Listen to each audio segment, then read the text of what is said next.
are going to, so I'm just going to share my screen. That's basically what we talked about yesterday. So I'll just go ahead. Please let me know if you can see my screen.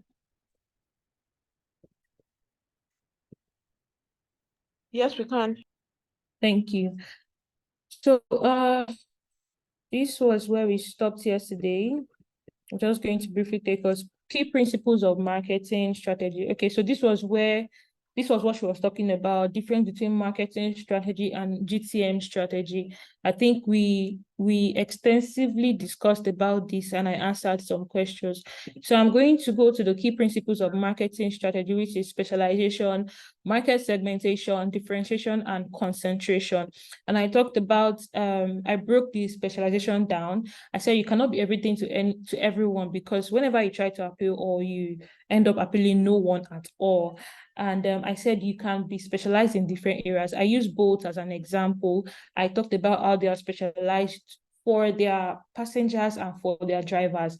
They serve two people, they offer two different services. So you can actually be specialized in the area of technology, customer service, and product. And I was saying that as Bolt is specialized in errands. Imagine they were into fashion also, and they were into let's say I don't know, something very off, something very different.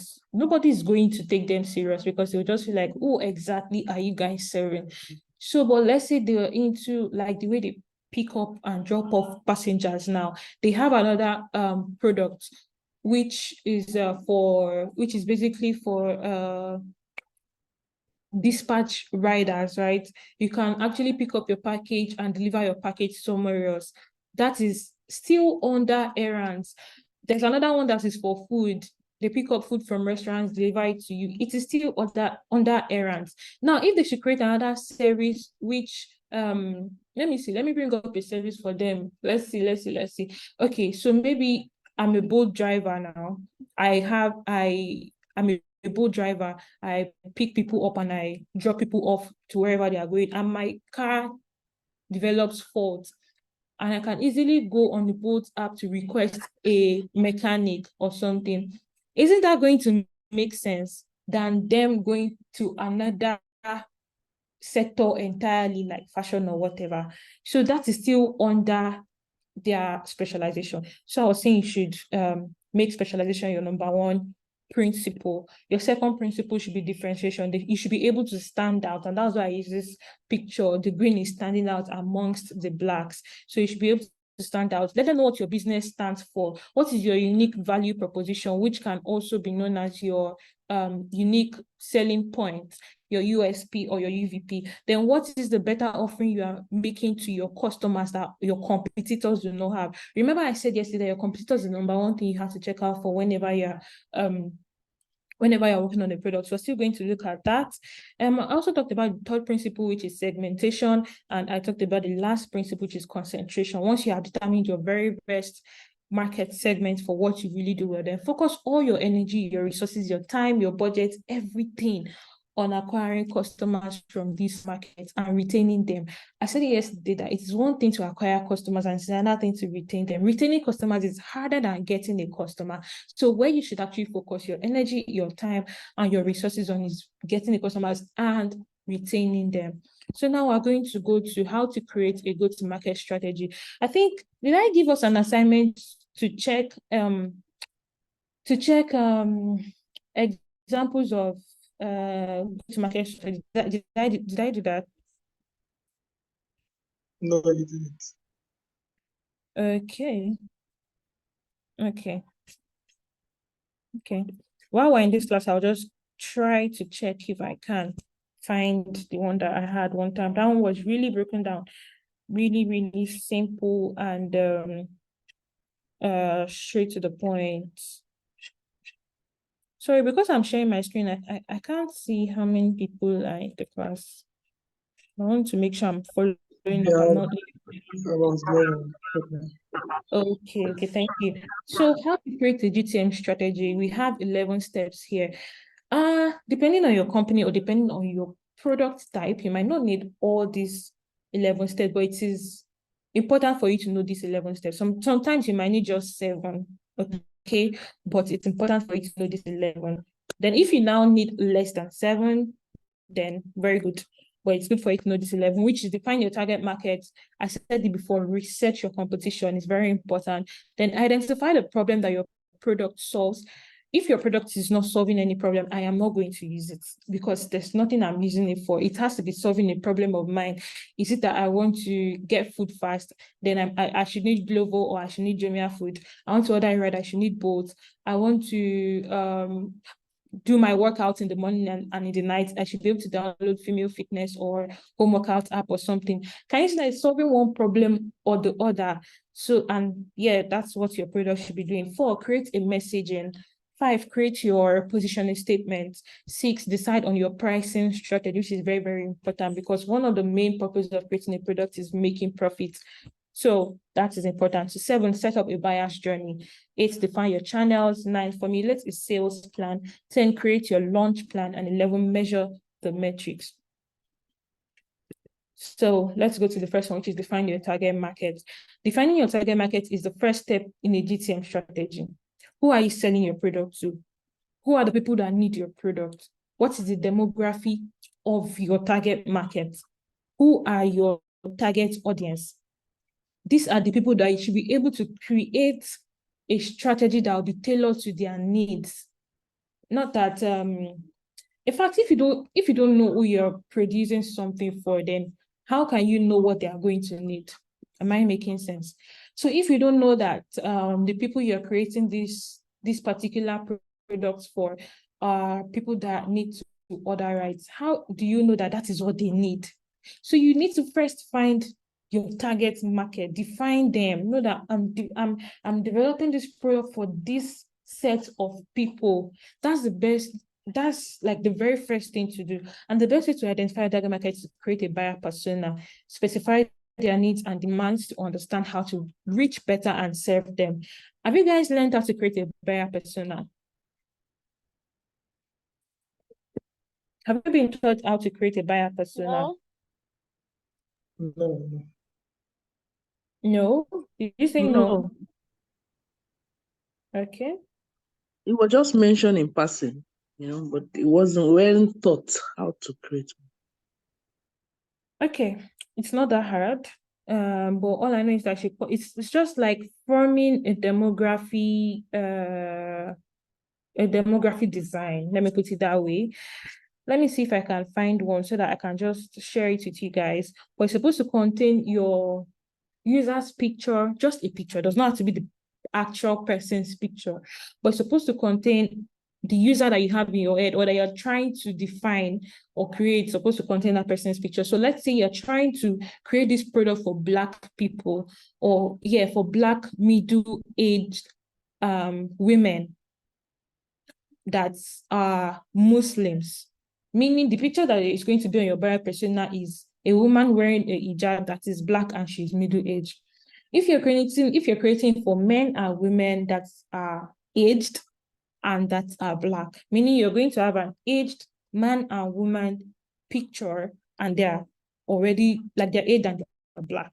That's what is going to be your buyer persona. Then a name, you're going to come up with a name for him or for her or for them, their age, their demography in general, age, their education, occupation, their status, if they're married or not, if they are divorced, if they are separated, whatever, and the kind of person they are. That's why we say buyer persona. Buyer means user. Persona means about them. Is the person ambitious? Is the person, like this person you're creating it for, is it somebody that's supposed to be ambitious? Is it somebody that's supposed to be fun? Is it somebody that's supposed to be erratic? Is it somebody that's supposed to be educated? Is it somebody that's supposed to be an illiterate? Is it somebody that's supposed to, different kind of, then their motivations, like what motivates them, their personality, are they an extrovert or introvert? Are they always thinking more than they feel, or are they always feeling more than they think? Are they more judging more than they're perceiving? Do they rely on their senses more, or they rely on their intuition more? This is going to be under that kind of person, their personality. Then their motivations can be like, is their motivation money? Is it power? Is it growth? Is it achievement? That one is going to tell you the kind of things that motivate them. Then what is their frustration? What's their technology like? Do they use apps more than they use webs? Do they use webs more than they use apps? Are they into social network more? Are they into softwares? Are they into, all this thing is helping you build your target market. So I don't know if I'll be able to, let me see. Let me even just check this thing now, buyer persona, so I can't do it. But I would like to give you guys as an assignment to create a buyer persona. Thank God I found my first assignment. I've been thinking of what to give you guys. I don't know, I'm not good at giving assignments. So let me see. Come in, give me a minute. Looking for a very good one that makes sense. Okay, I think we can manage this.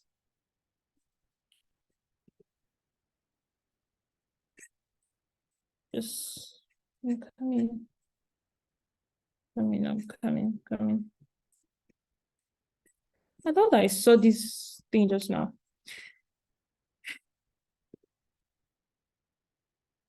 Okay, so this one has name, responsibilities. Nah, I don't want these responsibilities.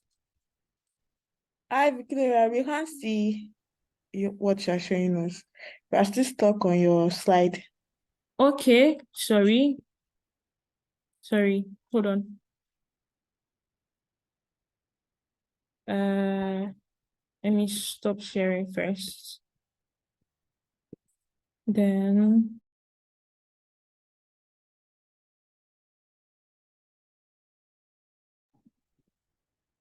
and then share. Can you see my screen now? Yes, we can. Very good. So this is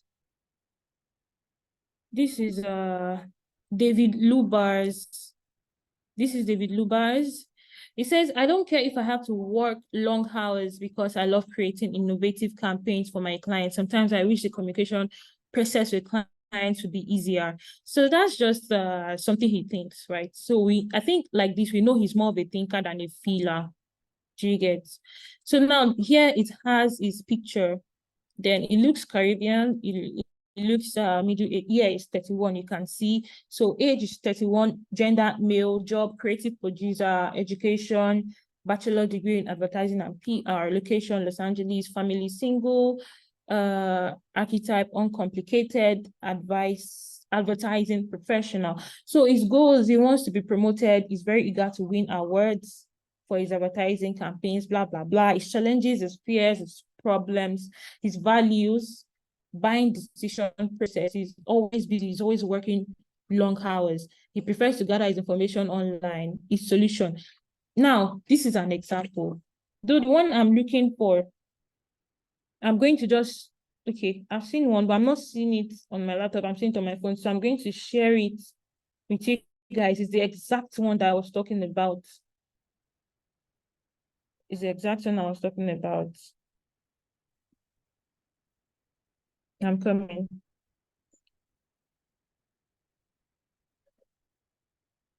So I've sent it to your group chat now.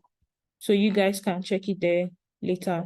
So I'm just going to go back to my slide. But do we understand what a buyer persona is now? Because that's what you're going to use to create your target market. Do we understand, or do you want me to take it again? Okay, beautiful. Beautiful. So let me just go back to... Hi, guys. Please, if she asks question, please unmute your mic and reply because you can't see the chat section. Yes, thank you. Thank you. Also, I like when people respond when I ask a question. Thank you. So let's go to the second step, which is research your competition. Here, you see, let me just tell you something. You are not doing anything if you don't have competitors. That's one thing I'm going to tell you. If you do not have competitors, you are not relevant. Okay, you are not doing anything. So if you have competitors, it is actually sweet because it helps you stay on top of your game. Okay, and it helps you even gets better. Even as PHAEs, we have competitors. Even other people that we think are competitors also have their own competitors. Everyone has a competitor as far as they are doing well. Okay. Even you as a person, you have competitors. All right. So, but we've always known to say your only competition is yourself. Okay. As far as a person, except you have a business, you have a product, make sure you check out. Your competitor is not yourself. Your competitor is not yourself. Check out for those competitors. Uber's competitor is Bolt. Bolt's competitor is Rider. Rider's competitor is InDriver. All of them have their competitors. So look at their strengths and weaknesses. How are you going to use their strengths and weaknesses to help yourself get better? How are they positioning their sales? How are they positioning their products? How are they knowing their what their competitors are doing bad and good? What are the users of their competitors complaining about? And what are the users getting used to or liking about their products? So knowing your competition will actually help you to create your USP. That's your unique selling point or your unique value proposition. That's what will help you create that particular thing that helps you to stand out. It will also help you identify areas where you can improve on your products. I guess you are very clear on that. Research your competition. It is extremely important. Now, step 3, identify the problem that your product solves. Don't forget that all these things we are talking about are how to create your go-to-market strategy. So the first one is define your target market. The second one is research your competition. Now we're going to the third one, which is identify the problem that your product solves. Remember I said that if you're not solving any problem, then there's no need for you to be out there. There's no need for you to, what are you doing? I'm not going to use it. So you have to be solving a problem. Identify your problem that your product solves. What does your user need? What problem do you want to solve for your target market? What need does your product address? How does it solve the need that better your competition, that are better than your competitors? It is essential to be clear about the problem that your product solves, because it will help in creating a message that resonates with your target market. And remember, we talked about creating a clear message. So it will help you to create that clear message that resonates with your target market. It helps you to identify the core problem. You must work on the pain points, the USP. And once you determine the problem, you can actually work on addressing it through your products. Now, for create your messaging, we just talked about this. This includes your tagline, your elevator pitch, your value proposition. This is when you hear trying to remember a tagline for a very, let me see. What's the tagline for Nike? Something inspiring. Just do it. Just do it. Thank you. That's it. Just do it. That's their messaging. I was watching this movie recently, Lupin. I don't know if we know it. And every footwear Hassan wore is a Nike footwear, Nike Jordans. So there was a place where he was supposed to jump from one ceiling to the other. And this guy, you know that this Hassan guy is the one acting as Lupin in the movie. He is the star of the movie, right? So I was like, he's definitely not going to die. But he was supposed to jump from one part of the ceiling to the other part of the ceiling. I was scared. But then the camera now zoomed into his shoe, and I'm like, okay, I get your message. I get your message. Do you understand? That means no matter what, he's going to do it. As far as he's wearing Nike, he's going to do it. They're just trying to put it into your head. They're trying to reform your mentality that as far as you have a Nike, you can do it. Okay, it's a motivational and inspiring tagline, and that's their message. So what kind of message is your product creating? Okay, to finish the story, he actually jumped. He fell, but he didn't die, but he jumped. He successfully jumped. Okay, so like I was saying, what message is your product creating? What's your tagline? What's your elevator pitch? What's your value proposition? What's your unique selling point? The message should be clear, concise. Can you see that they did not say, if you're planning to go through the travails of life and you feel like you don't want to give up and you feel like you cannot get there, Nike is going to help you, blah, blah, blah, blah, blah. No.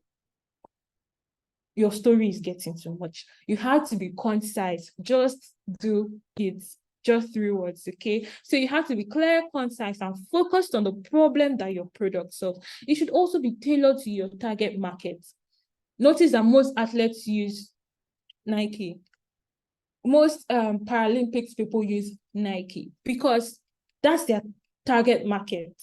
Okay, and people that are sporty, they use Nike because that's the target market. So what is your target market? Your messaging should actually be tailored to them and should be clear to them. Your messaging is your product story. It is a story that there is no advert that Nike does that is not inspirational. Go and check it.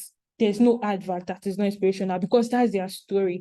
That's the story of their product. It should be compelling and make people want to buy your product. I don't think I have any other sneakers that is not even Nike itself. It's not because I'm not obsessed though. I actually like other brands like maybe New Balance, Reebok. I like all those ones. But I'm just saying that at least 90% of my sneakers are Nike, and that's because they have sold me their story and I am bought. Okay, so it should communicate the benefits of your product and why it is better than your competitors. Your messaging will be used in all your marketing materials, so it is essential to get it right.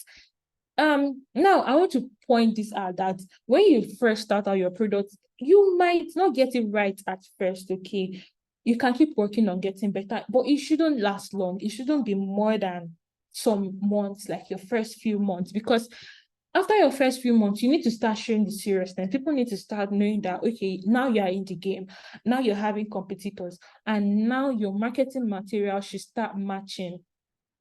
You cannot use one tagline today or one message today and change it tomorrow. You are not serious. It has to match. Your marketing materials has to match. If it is your flyers, your merch, anything that has to do with your brand, any material, billboards, whatever, is it an advert that pops up whenever we're about to download your app? All those things have to match, and we have to see the same tagline everywhere. So it is essential to get it right. Sorry. Step 5, creating your positioning statement. Okay, do we have any questions so far? Sorry, I've not been following up. No questions. Thank you. So step 5, create your positioning statement. The positioning statement entails a short sentence that defines what your product is and who it is for. It should be clear and concise, especially focused on the problem that your product solves. Here's an example. For busy parents who want to spend more time with their kids, our app allows you to control your child's screen time remotely. Now, know that this one is different from your message, okay? Now, this one is clear and concise, but it's more detailed than your tagline. It's more detailed than your message.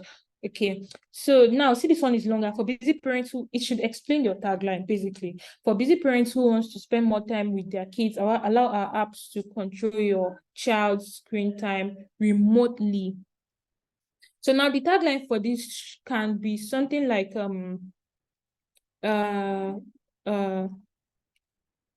remotely, or control your child's screen time remotely. It can actually suffice. Something like you just, you can create your tagline out of your positioning statement. So it's just a more detailed but it should also be concise. It's not something, it's just a paragraph. Let me put it that way. So step 6, decide on your pricing strategy. The pricing of your product is typically dependent on several factors, such as the perceived value of your product, the cost of goods, the price of your competition. You must decide on the pricing strategy that meets your business goals. There are a few common pricing strategies like premium pricing, penetration pricing, value-based pricing. So for premium pricing, this is when you charge a high price for your product because it is perceived as high value. Remember yesterday we were talking about the price of Uber and the price of Bolt. Is it the same thing? No. The price of Bolt and the price of Rider, are they the same thing? No. On Rider, you can even negotiate. You can even negotiate. When they put, let's say they put 2,000 there, you can even bring it down to like 1,600. The price of Rider is different from the price of InDriver. Now, Uber and InDriver, which is far beyond, can never, ever be the same because their target markets are different. Uber has a high taste or high value target market. The target markets are they run from the elites to the middle class. So you cannot even tell me that you have 1.6 on Uber. It would definitely be like 4,000 or like 3,000 naira.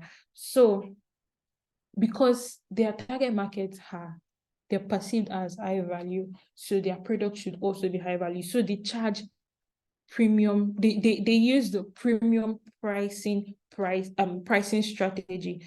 Okay, so that's why their prices, even if what they're delivering is the same thing, you just feel like whenever you hear the name Uber, you know that there's premium taste in it, so definitely it has to be higher. That's just it. And there are people like that. Let me go into fashion. Maybe ASOS and this Kim Kardashian's wear scheme, right? This lady buys stuff from the same China companies, but they brand it, but because it's Kim Kardashian, it has to be more expensive. And it is also the same thing that is sold on ASOS, but on ASOS, you see it for like 1,500 naira or like 3,500 or like 5,000 naira. But Kim will sell hers for like, let's say 50,000 naira, 100,000 naira, and it is the same thing. So that's premium pricing. Penetration pricing, according to the word penetration, you're trying to penetrate the market. So this is when you set a low price for your product to penetrate the market quickly. That's why you see, in fact, it's very, very common in Africa. In Nigeria, it's very common. You're trying to enter the market newly. Everybody will tell you to drop your price so that you can win your customers' hearts. And when you win their hearts, you can now increase your price. It is normal. Don't think you are scamming anybody or anything. It is normal. Okay, you need to get your customers. So for you to do that, penetration pricing is actually a good bet for people that are entering the market newly. So value-based pricing is also when you quote a price based on your product's perceived value. This also has to do with the outstanding, what was it we talked about earlier? I want you to give up specialization, differentiation. Thank you. This that we talked about earlier can help you for your value-based pricing. If everybody knows that the value they are getting from you, they cannot get it from any other place, then you can actually increase your price. You can make your pricing more, you can make your pricing different by increasing the price of whatever product it is you are selling. Okay, because you can just give yourself that what's the word? I don't know, but just feel big because your value is big, that kind of thing. So let's go to the next one. Is there any questions so far?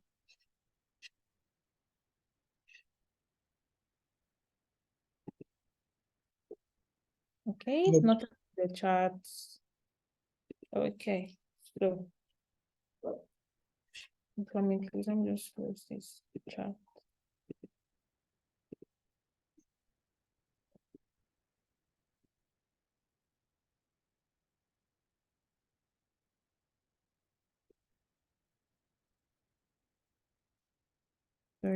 Okay. So where were we? We're now in step 7, which is set up a buyer's journey. So the buyer's journey is a process that your potential customers go through when they are considering a purchase. It includes 3 stages: awareness, consideration, and decision. So awareness is when your customer is aware of their need or their problem. That means now they know that they need let's say someone just gave birth, or let's say she's pregnant, she can't drive, and her husband is not around or something like that. Definitely she's going to have to order a ride. So now she's aware of her need or her problem. Now the consideration is when the customer starts to research solutions to their problem. How can I transport myself from my house to where I'm going to get my antenatal care, which is a hospital? How can I transport myself without any hassle and I'm still going to be in comfort while on my way there? Then decision is when the customer decides which product to purchase. Okay, now I'm saying I can transfer myself with Bolt. I'm saying I can transfer myself with Uber. Which one will actually work for me? So she's checking and she's trying to decide, and then she decides. That's the decision. That's the decision part. So your GTM strategy should take your potential customer through each stage of her journey or his journey. Okay, so from awareness, you should be able to convince them to consideration. You should be able to convince them to decision. Okay, so they are looking at you from awareness. They start to think about you. They start to think about you. Now, whether you are going to be in their picture is up to your product. It's up to how your product is going to be perceived. It's up to how you have created that product. Now, when they see you during the consideration stage, how are you going to lock them down? How are they perceiving your product? Till the decision stage, what's going to make them tap on your product? What's going to make them pick your product over your competitors? You should be able to take your customers or your users from awareness to decision. So you should create content that helps them become aware of their need. Now, this is where I'm going to. Some people do not even know that they need your product. Some people do not even know that they need your product. You can make them know that they need your product. You can make them get aware that of their need for your product. I'm trying to think of an example. Let me see. Oh, I'm actually trying to think of something that all of us can resonate with. But there's sometimes that your consumers or your users do not even know that they need that product because they're not aware of it. Maybe it has not just come to their awareness that they need the product like that. And then maybe your tagline or whatever I'm going to see on your hero page or whatever I'm going to see during your advertisement should actually let me know that, I think I need this. I've never actually thought about it, but I think I need it.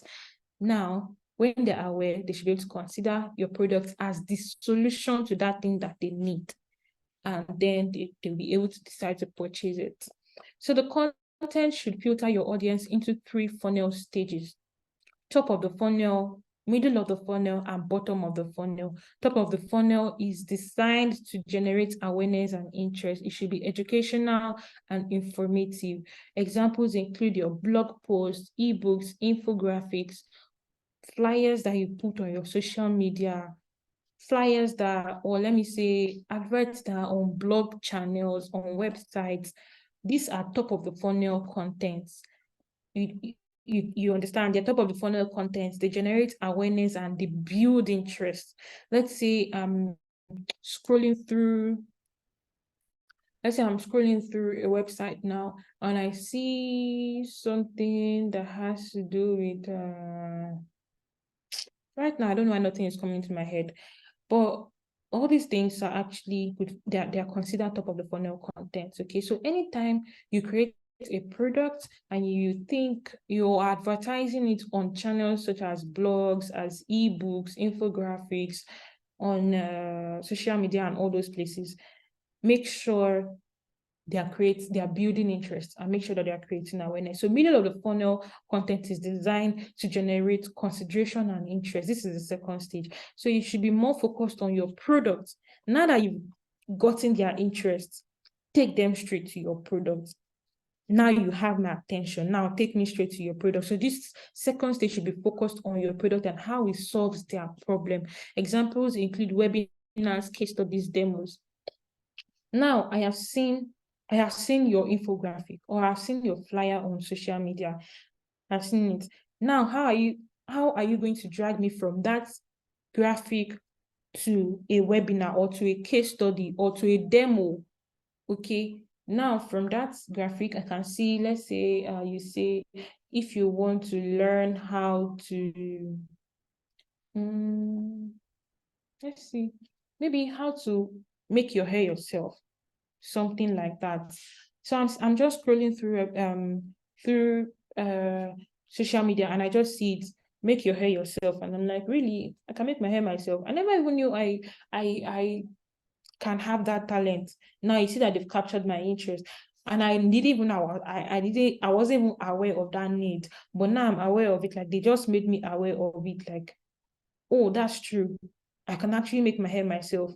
Whenever I'm free, I should be able to do this myself instead of going to sit down at the salon. Not that, I don't want to go to the salon, but I like my space. So let me just learn this. Now they've taken me from that flyer to maybe a demo where I'm going to watch a video, maybe on YouTube. I'm going to see a video on how to make my hair myself. That is middle of the funnel content. From that middle of the funnel content, you'll be able to take them to bottom of the funnel content. Now, all these things are what, don't forget, they're our GTM strategies. So bottom of the funnel content is designed to generate decisions and purchases. It should be very focused on your product and includes call to action. This is where most people make mistakes. This is where I get furious, because I'm like, you people should have just sold yourself now. How can you take me from Instagram to YouTube? From Instagram, I saw your flyer. To YouTube, I saw your video, and I'm not seeing anything like to learn more. Join this to get to know the exact, or to know different styles that you can make on your hair by yourself. Buy this book. To do this, buy this, get discount on this. Buy this book and get 10% discount. If you came all the way from Instagram to this place, you have 10% discount. Just use the magic code Instagram. You know, all those things are called call to actions. They've taken me from top of the funnel to middle of the funnel to bottom of the funnel. They took me from Instagram to YouTube, and now they're taking me to their wallets. Okay, I am going to buy because, yes, you've taught me how to make my hair. I watched just one video. I want to know the different styles I can make on my hair. So now I'm going to buy your book, and you're even giving me a discount. Wow, I'm going to buy your book. Okay, you have closed the sale. This applies to every product you are putting out there, or every product you are creating. So this setting up a buyer journey is actually extensive, but it's something you can hack if you know your way. Do you have any questions on that before I go to defining your channels? Yes, I have a question. Finally. The question is for the journey, does it have to follow these 3 stages, like the top of the funnel, middle of the funnel, bottom of the funnel? So does it depend on the product? Can you just go straight to the bottom of the funnel by just asking people to buy? Or does it have to follow that systematic in the process? Am I the only one, or you sound really muffled? Is it just me? Hello? I can hear you, but you sound muffled. Is it just me? No. Yeah. So I'll just that I was speaking. The question. Okay, I think what you were saying was, is it compulsory to use the top of the funnel, middle of the funnel, and bottom of the funnel? Is that what you said? Yes, is it compulsory to follow that systematic process? Or it starts from any, is it in that particular order? Is it always in that particular order? Okay, so now for a new product, it is advisable that you use this order, because nobody knows you from anywhere, except if you have received one awareness already. Maybe you're a new product and Davido came and started eating your biscuits, or he came and he's using your product. Okay, let me take you guys back to the time Davido called his friends out to send money to Wema Bank, something. Now imagine if Wema Bank was a very new bank that we did not know before. Maybe they were even still trying to figure out their place in the finance sector. Now he came, he started calling his friends out. According to his story, he said it was not even planned to be an advert, that he had that account since he wasn't using it, and he wanted to do something, and then he started calling his friends out. He called the first person, and he saw that in fact, more than 5 people have already responded. That's how he turned into a game. He started calling everybody out, and it just became a thing.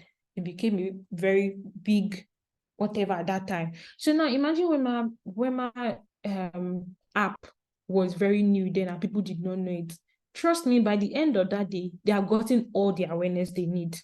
All the awareness, all the clouds, all the whatever they needed for people to know about Wema Bank app. They already had it that day. Now, how would they use it? They can start from middle of the funnel, or they can even go straight to bottom of the funnel. because they already had top of the funnel, and their top of the funnel was massive. Your top of the funnel can come through, it can come through anyway. It's just to create awareness and interest. So now they already give us awareness, we already know about it, and we're already interested, because for one of our most likely person to be interested, definitely is going to move more people because he's influential. So he's going to influence more people to be interested. So they already had that magically, then they can go. But if you are a new product just coming up, you do not have any awareness, nobody is interested in whatever you have to sell, you have to create that interest first. You have to build that awareness first. So that is it. That's why you have to go from TOEFL to MOFL to BOFL. It's advisable. You can skip it though, but it's advisable. If you now skip it, whatever magic happens is left to you and the genie in your magic lamp. Okay, because it can actually be successful, but it's left to you and the genie in your magic lamp. So can I go ahead? I've answered your question, Musa. Yes. Great. Step 8, define your channels. So defining channels is important to present your products to the right audience. A channel is a platform or method that you use to reach your target market. There are different types of channels, such as online. Online, you have your website, you have your blog, you have social media. Offline, you have print, TV, radio. Direct, you have emails and phone calls. So your channels will be based on your target market, where they are in your buyer's journey. For example, a target market of a small business will need online channels such as Google AdWords or LinkedIn ads, or even social media ads. Now, if you're a small business, let's say you bake cake and you created a website for that cake. So let's say you guys now in the product management class are the ones that built that website, right? Let's say people from other classes, let's involve our product designer guys, all of them, cybersecurity, web developers, everybody, they come together to create this app for the cake factory. Let's call it the cake factory, but let's say they're a very small business. So they're going to need online channels, like they're going to need promotion, or this running ads on Facebook, on Instagram, on Google AdWords. Like, let's say if I want to search cakes near me, that cake factory should be able to come up. I should be able to see their website. Okay, that's Google AdWords. That means you have inserted some words in the search engine in Google search engine that will bring people that type specific words to your website. I don't know if I'm making sense. There's a way you can do Google AdWords that specific, it's called this search engine optimization. Thank you. So there are people that are actually specified for this one. The way you're a product manager, some people are SEO masters, they are search engine optimization masters. Like, that's their major thing. They put specific words on Google, so those words, like, can make it tailored to your business, that whenever people type that thing, like cakes near me, cakes in Abuja, cakes in Lagos, how can I get cakes for my birthday, all this, that particular website is going to come up. Okay, so all these Google AdWords, LinkedIn ads, social media ads, for a small business, that's the thing you want to start with. It will help people to build their interest, to help you to create awareness that you're looking for. In contrast, the target market of stay-at-home moms will require offline channels such as TV or radio ads, because they are stay-at-home moms. So they watch TV often, they're on their phone often, they listen to radio often, they don't go outside. So it can never ever be print. It can actually be print, so, but I'm not, forgive my never ever, but it will be more of TV, radio ads, and anything happening on their phone, because they are stay-at-home moms. Some of them don't even go out to pick their children, but even if they go out to pick their children, they are spending more time at the front of their TV. Okay, so the people that you would want to target for prints and media and other things, like people that go outside, come back inside, they don't stay inside. Those are people that you want to target. But for people that stay at home, you want to use more of TV, more of radio, and all of those things. So once you have defined your channels, I hope you understand what channel means now. Once you have defined your channel, you will create a channel plan. This plan should include the following. Now, this is a plan inside a plan. Remember, we're creating a GTM strategy plan. This is another plan inside the plan. Don't worry, it's not that extensive, okay? Once you get it, you get it. So this plan should include your goal for each channel. There's online, there's offline, there's direct. Which channel are you picking? Or are you using all the channels? Or are you using just online and offline? Or are you using online and direct? Now, what is your goal for each of these? For online, is your goal to create awareness, or is your goal to make sales? Okay. What is for direct? Are you going to be sending emails? Direct now is emails and phone calls. Are you going to be sending, let me use my cursor. So emails and phone calls, that's for direct. So are you going to be sending these emails just to retain your customers, like so your customers can know that you care about them? This is customer satisfaction. You're checking up on them, you are sending them useful things in their emails, you know, this thing that Eniola does for you guys in PHA community, just like that.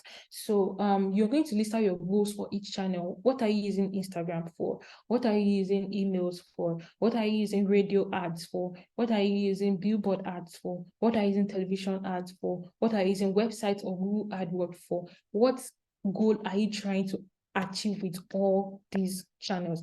Now, the target market for each channel. For Instagram, are you trying to create awareness for Gen Z bodies? For your what's it called, radio, are you trying to create awareness to stay-at-home moms that are in their middle age? For print, let's say billboards, are you trying to create awareness for working class people from whatever age to whatever age? For Google AdWords, now, who are you trying? You have to create a target market for each of the channels that you have chosen. Now, the content that you use for each channel. For Instagram, what kind of content will go there? For email, what kind of content will go there? For advertisement on the TV, what kind of content will go there? Now, the content that you see Dettol put on TV is not the content that you see Dettol. It's almost the same, but it's different. It's not the content that you see Dettol put on billboard. Okay. Now, Chicken Republic put something on billboard. I don't know if you guys saw it on Twitter. They just took a screenshot of 2 tweets and they used it for billboard. I think the tweets contain something like, is anyone aware of it? I think the tweets contain something like it was 2 Twitter users talking about how they like Chicken Republic, like Chicken Republic is doing something, but it was really convincing, and they just took a screenshot and they used it as an advert on billboard. That's very risky because do you know how much they're going to use to put that on billboard? Yet it's just those 2 tweets and it was making sense and it passed the exact message that they wanted it to pass across. Now they cannot use that same advert on TV. It definitely has to be different. Everybody watches TV. I put on the TV at night. Let's say I have a child. My child is going to watch. Let's say I have a husband. My husband is going to watch. I am going to watch. If my mother is around, she's going to watch. If I have my dad around, he's going to watch. Now, this is family watching TV. It has to be tailored to a family-like need. My child has to enjoy that advert. My child is not going to enjoy a tweet advert between 2 people. Just 2 tweets. Okay, yeah, someone said the cover was about child deck promo for Chicken Republic. Exactly. So my child is not going to enjoy something like that. She needs something more attractive, something fun, something, do you understand? Something engaging. I am also going to like something that is making sense to me. If my husband is like a busy person or something like that, it's also going to like something like that. My parents are aged people. They also like something that resonates with them. So they cannot bring 2 tweets they're putting on billboard to TV. So there are going to be 2 different content for the 2 different channels. Okay, so the content I use for each channel has to be tailored to the needs or to the target market of that channel, and the call to action for each piece of content. The call to action for an email might be purchase this thing now, or join our community now, or let's see, watch the video here, or buy this here, like tap this to buy this. The call to action can be different. On TV, the call to action will definitely be different. It can be let's see, Let's see. Thank you. When Indomie used to do this, gather the wraps of Indomie to get more carton or something, the call to action for that is definitely going to be different because it is on TV. It's going to be more detailed. It's going to be more, they're going to tell you that to get this, you have to gather at least, maybe, I don't even know how they used to do that. I don't know that people used to do it then, gather 50 wraps or something and get a carton of Indomie. That is their own call to action. Because it is TV, it has to be more detailed. Now, the budget for each of these channels. Did you guys remember yesterday that I told you that there are two different people that will be working on things on this thing, because it has more to do with marketing. All right, let me see if I can find where we talked about it. Here, we said the product marketing team sees to the success of this strategy. For marketing strategy, here the entire marketing team. So if you are doing a go-to-market strategy, there is a different set of people that works on this. They are called the product marketers. A product manager might not be a product marketer, but a product marketer can be a product manager. Am I making sense? Do you want me to come again? Yes. Huh? You're making sense. Okay, thank you. So a product manager might not be a product marketer, but a product marketer can be a product manager. Okay, so now, as you're a product manager, the reason why we're teaching you this is so that you can have this extra. Some people actually go and learn this differently. That's why they hire product marketers differently. But if you have this sense, you can actually tell your company, whatever company that you're going to be working with, yes, it is carved out from the product team, or they are hired differently. I mentioned that, so probably you didn't hear. So they are either carved out or they are hired differently. So, but if you are in that company and you're part of the product team, and they say, okay, we need a product marketing person or a product marketing team, you can actually say, I'll do that. I'll lead the product marketing team. So if you come out to lead the product marketing team, you can hire more product marketers, because only you cannot do it, trust me.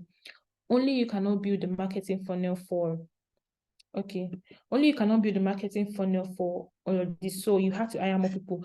But if you now opt that you can be a product marketing lead, you can now give them the option of hiring you, like adding it to your adding it to what you're doing already, and increase your salary.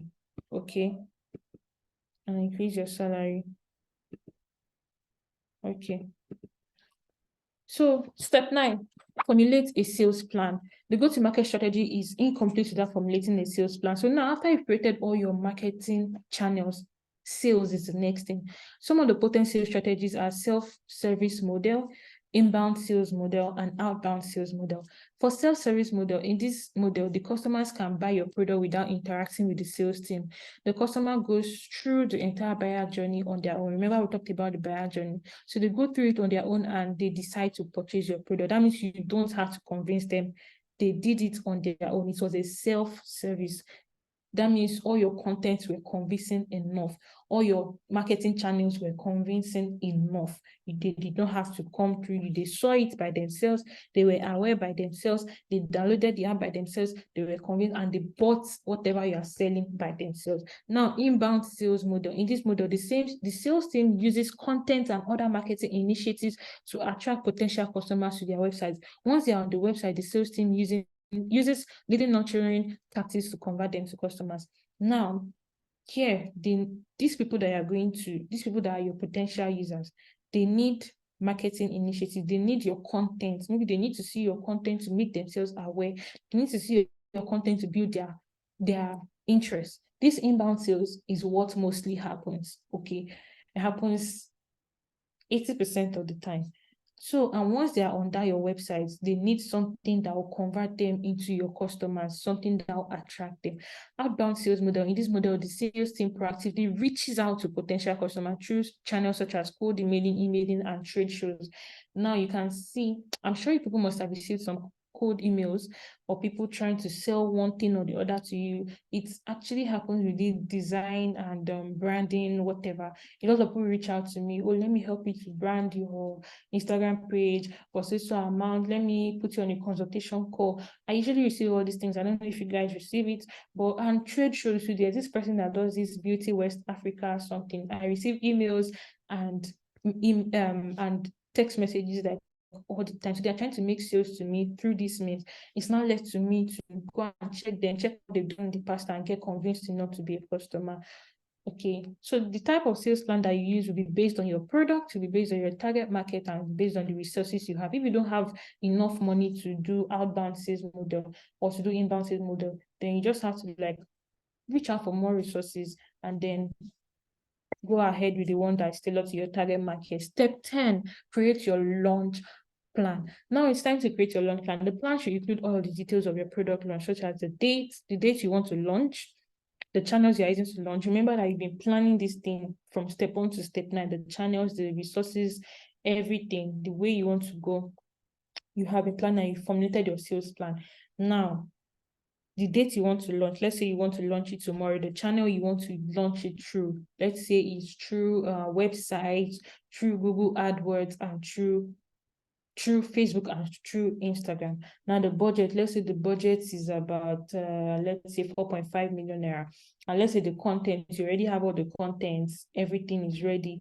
Content from Twitter, content from your graphic designer, content from the product team, adverts, content, everything, you already have it. Now you should also create a timeline to launch your activities.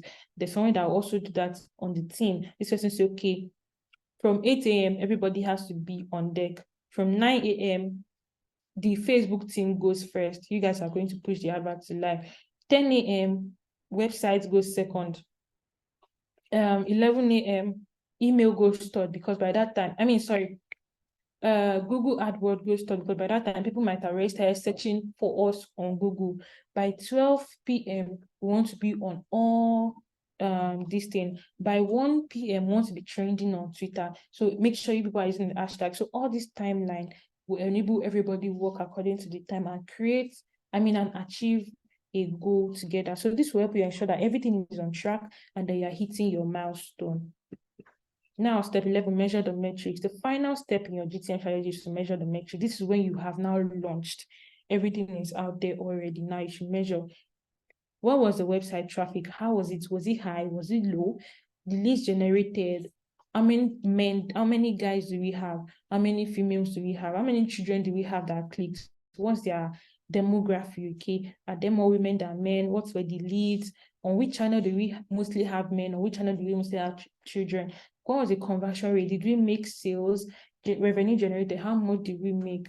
Conversion rate, is it that we had more people? Remember yesterday I said that your ROI is not only in form of financial whatever, it can also be in form of customer growth or financial growth, like in form of money or people. So what was your conversion rate like? Was it that people made more money, made more sales, or you had more people in your that you had more people coming? So revenue generated, how much did you make? So the progress of your product should be tracked against your goals. This will help you see what is working and what is not working. Creating a GTM strategy can seem daunting, but it doesn't have to be. By following the steps I have listed, you can create a successful GTM strategy for your business and emerge as a proficient product manager. I wish you all success in that. By tomorrow, I think it's time for the product designers to have their class, so we'll have to jump off this call now. I think, like we said a whole lot of things, so in this short time. Tomorrow we'll be talking about large company versus small company, because this is what I did there, large versus small. So by tomorrow, it's actually a bit different for large and small companies. So by tomorrow, I want us to talk about this perfectly, okay? So tomorrow, I think it's the same time. I'm going to stop sharing my screen now. Do we have any questions before I go off? Are there any questions? Yes, please. I Okay. wanted to ask you, personnel that you shared, which tool did you use to design it?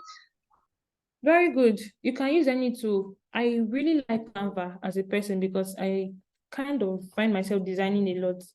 I design a lot. I love to do a lot of designing. Okay. So, and I use Canva for most of my designs. I use Canva for most of my designs. So you can Okay, look thank at something on Canva. I think I gave you guys that assignment, right? Work on a buyer persona. So yeah, yes. try Canva, use Canva. It's easier, very simple. There are templates there already that you can use. So you don't even need anybody's help.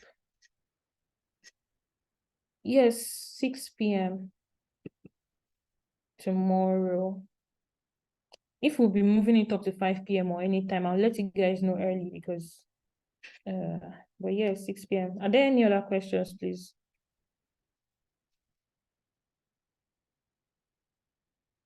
Any other questions? Did you see anything you'd like me to explain again so that I can note it for tomorrow? Was it well explanatory? Please, I want to know, is there anything I said that you're not understanding and you need me to take it again? Okay, the product designers are giving us 15 more minutes.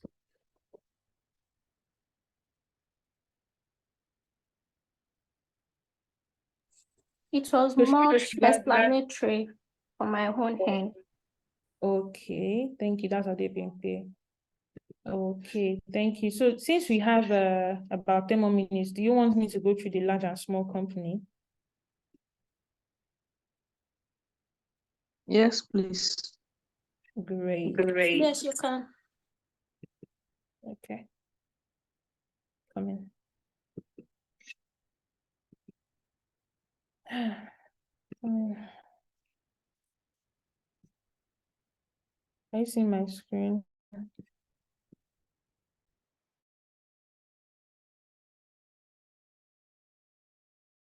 Yes, you can see your screen.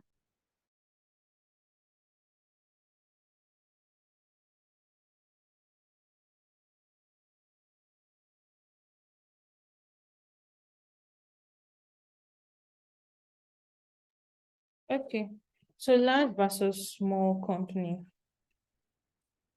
I don't think this one is not too, it's not too serious because we already talked about the serious part of everything.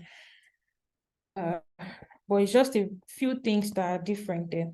So one of the most widespread applications of decentralized is for product launch within an organization, regardless of their size and stage of the development. Sorry, that's a full stop. So regardless of size and stage of development. So however, there exist some certain factors that would slightly affect the proposed GTM strategy of a large company compared to a smaller company. They include but not limited to the following. So the first thing you want to consider, we know that for a small company, their resources would not be as big as a large company. A large company will have more resources, they'll have more money, they'll have more people, they'll have more time. When I say people, that means like people that are available to work, right? Employees, then they'll have more time, they'll have more resources in general than a smaller company. So larger companies often have a larger budget to work with. Most importantly, they have a larger budget, they have more money. So they often have a larger budget to work with compared to smaller companies due to the vast numbers of customers. Most of the time, like I said, a GTM is mostly used for new features. I was using WhatsApp as an example yesterday. I said WhatsApp is the product, right? That's the general product. Under WhatsApp, we have stickers. Stickers is another product inside WhatsApp. We have what's that other product we have on WhatsApp? GIF, right? GIF is another product on WhatsApp. We also have I think that's, we also have call and this thing, but let's use stickers because it's the one that goes well what we're saying. So there will be a GTM for stickers. Now, WhatsApp is already a big company, it's already a large company. They have a very big budget already. So they're going to have more budget than a company that is just coming up. Okay, and they already have vast number of customers. They don't need to do so much awareness, so much adverts. if you notice, WhatsApp will not go out there and be paying money for advert. They'll just come in form of status. Once you open your status, you see the new any new or updated thing on WhatsApp. Have you guys noticed?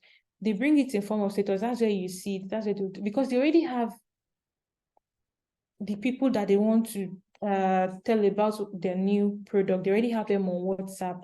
So they just need to bring it to your status. They are doing the advertisement on your status. They already have the vast numbers. So for this reason, it is an appropriate cost estimate should be done based on the expected reach and impressions the business is looking to get for their customers based on size. So proposed timeline, while smaller companies focus on launching new products for the first time, larger companies are usually more interested in expanding market share, which typically means wider objectives and longer timelines for completion. So like I said, WhatsApp is a large but like old product. So what they will look for is like expanding their market. How can we increase our users? Should we add a new feature? Should we add a new product to our existing product? All this is what they need all this is what they will need to create a GTM for. It's not like they're creating anything new from the scratch.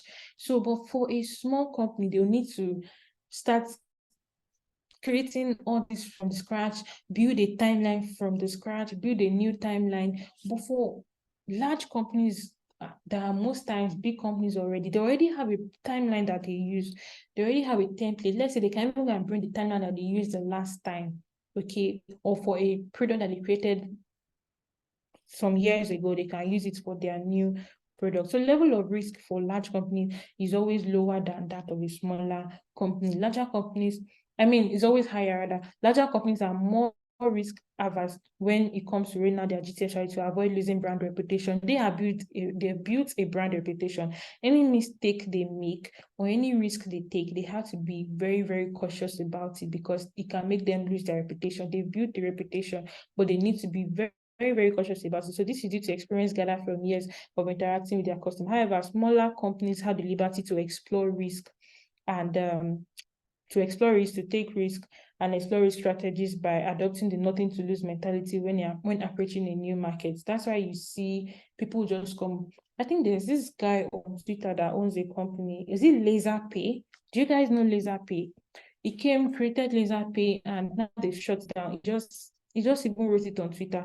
LaserPay was actually making a lot of money, but then these tech cabal guys even put it on their news that they'll be shutting down due to this and this and this. They have nothing to lose. It is still a new company. Yes, they were making money. Yes, they had the customers, but they know what they must have seen. They took every risk, but they had nothing to lose. So even if they fail, like they have failed now, they still have nothing to lose. They can always start from the scratch again. But if WhatsApp should fail today, do you know how many people will lose their jobs? Do you know how many people? Ordinary transition that Twitter did from Twitter to X. Do you know the crazy shifts that happened? The big and really disturbing things that happened in that short while, and they're even still trying to get themselves back right now. So level of risk is one thing when it comes to large companies. Is always they are always more risk averse. So resources availability, larger companies are usually well stacked with the required factors of production needed to achieve a successful GTM strategy, giving them a competitive edge over smaller companies. However, some smaller companies see this as an opportunity to streamline their little resources to the most important tasks that will bring the most value, rather than see it as a barrier that needs to overcome. So while larger companies have like a really big resource available, like they have the money, they have the time, they have the people, the workmanship, everything. For smaller companies, they might not have all those, which can be an advantage for them. And the product manager, you're the one that would actually be the one to tell this to your team or to your stakeholders, which can be your boss or the team above you, that this can actually be an advantage for us because we'll be able to use the little resources we have to work on the most important things instead of just doing less important things or wasting our time. Now, larger companies that they have all the money, they can waste money as much as they like. You get trying out new things. But people that just have how much? Let's say people have just 1 million naira that you people were even funded with it, or it was even a loan self. you'll be very wise, right? You want to use the money on the most important thing rather than spending it anyhow, which is also a very good advantage for smaller companies. So that brings us to the end. This is just a large company versus small company, like the differences. The differences when working on your GTM strategy. I'm going to stop sharing my screen now. So do we have any questions?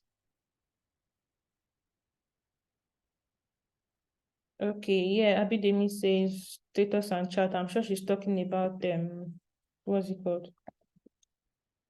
WhatsApp.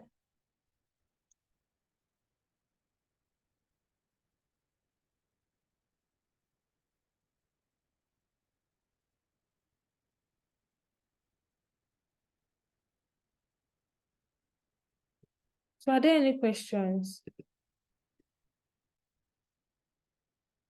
If there are no questions, I'd like to end the class now. I hope that we understood the large company versus small company, like the differences. I thought we were going to actually have questions from Dale, because it can be a bit confusing sometimes. But if we did not even have questions from channels, then we might not have questions from there. Okay, give me 1 minute. Let me see if I can quickly find what's it called now? An example of a GTM this thing. You just give me a minute, guys.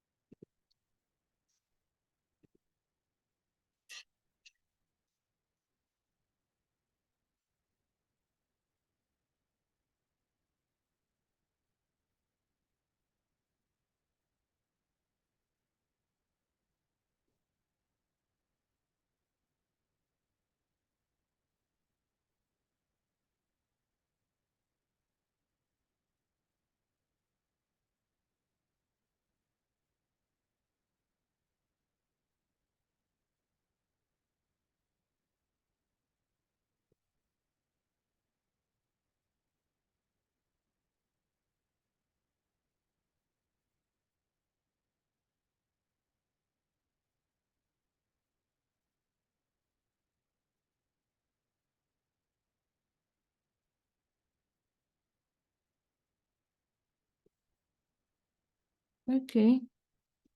I can't find it. I can't find the exact one I'm looking for. Wait, who gave us 3 days self? Do they know we can't do this thing in 3 days? We can't do GTM in 3 days. Something that people even take as a separate course.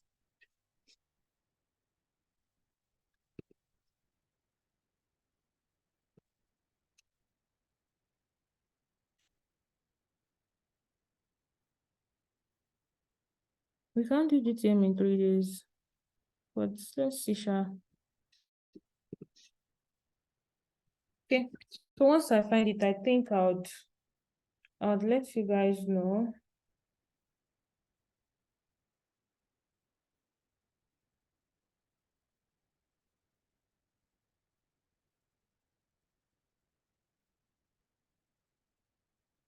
I'm just still trying to see. There was one I saw. That one was very, very detailed. Yes. Okay. So also we're supposed to talk about the business model canvas. Have you guys created that?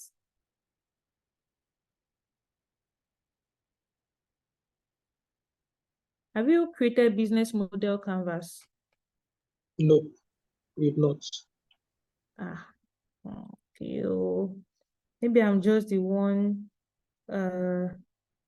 Maybe I'm the one using my own experience to just talk about all this. Okay.